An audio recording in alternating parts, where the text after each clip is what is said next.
ஒரு அப்பனே தன்னோட சொந்த பையனை பார்த்து, "நீ என்னோட பையனே கிடையாது" அப்படின்னு சொன்னா எப்படி இருக்கும்? அதுவும் அந்த அப்பா சாதாரண ஆள் இல்ல. சூரிய பகவான். ஆனா, அவர் சபிச்ச அந்த பையன் யாருன்னு தெரியுமா? இன்னைக்கு நாம எல்லாருமே பயபக்தியோட வணங்குற சனி பகவான். ஆமாங்க, சூரிய பகவானுக்கும் சனி பகவானுக்கும் நடந்த சம்பவம் தான் இது. ஒரு சாதாரண குடும்ப சண்டை இல்ல. தேவர்களையே நடுங்க வைத்த கதை. வாங்க, என்ன நடந்துச்சுன்னு பார்ப்போம். சூரிய பகவானோட மனைவி சந்தியா தேவி ரொம்ப நல்லவங்க. ஆனால் அவங்களுக்கு ஒரு பெரிய பிரச்சனை இருக்கு. என்னன்னா, சூரிய பகவான் பக்கத்தில் கூட நிற்க முடியலை. ஏன்னா அவரோட வெப்பம் அந்த அளவுக்கு அதிகமாக இருக்கு. நம்ம வெயிலில் 1 மணி நேரம் நின்னாலே தாங்க முடியாது இல்லையா? அப்படின்னா சூரியன் கூடவே வாழ்றது எந்த அளவுக்கு கஷ்டமாக இருக்கும். அதே நிலை தான் சந்தியா தேவிக்கும். ஒரு நாள், இப்படி இருந்தால் வாழ்க்கை ஓடாது, நான் தவம் பண்ணி வரம் வாங்கிட்டு வரேன்னு முடிவு பண்ணுறாங்க. ஆனால் இங்கே தான் இருக்குது ஒரு பிரச்சனை. அவங்களுக்கு சின்ன சின்ன குழந்தைங்க இருக்காங்க, யமன் மற்றும் யமி. அவங்கள யார் பார்த்துப்பாங்க? அப்போ சந்தியா ஒரு அதிசயமான காரியம் பண்றாங்க. தன்னோட நிழல்ல இருந்து ஒரு பெண்ணை உருவாக்குறாங்க. அந்த பெண்ணோட பெயர் சாயா. சாயாவை கூப்பிட்டு, நான் திரும்ப வர்ற வரைக்கும் என்னோட குழந்தைகளையும் என்னோட கணவரையும் நீ நல்லா பார்த்துக்கணும். ஆனா ஒரே ஒரு கண்டிஷன், என்னோட கணவருக்கு நீ மனைவியே மாறக்கூடாதுன்னு சொல்லிட்டு போயிடுறாங்க. முதல் சில நாட்கள் எல்லாமே நல்லா தான் போயிட்டு இருந்துச்சு. நாட்கள் மாதங்களாக மாறிச்சு, மாதங்கள் வருடமாக மாறிச்சு. சாயாவும் சூரிய பகவானையும் குழந்தைகளையும் நல்லா பார்த்துக்கிடுறாங்க.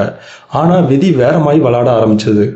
ஒரு நாள் சூரிய பகவானுக்கு இன்னொரு குழந்தை வேணும்னு ஆசை வருது. அதனால சாயாவுக்கும் சூரிய பகவானுக்கும் ஒரு குழந்தை பிறகுது.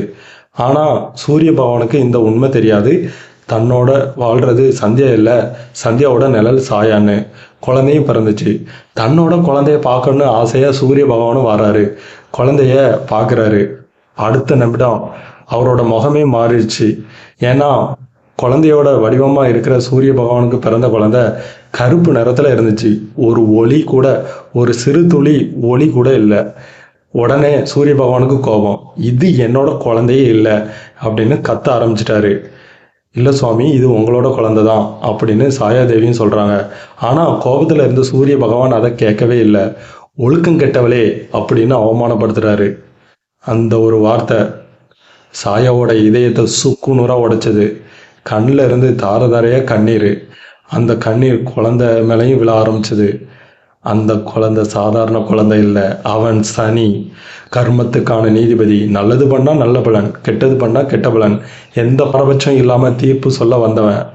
தன்னோட அம்மா அழுறத பார்க்குறான், தன்னோட அப்பா அநியாயம் பண்ணுறதையும் பார்க்குறான்.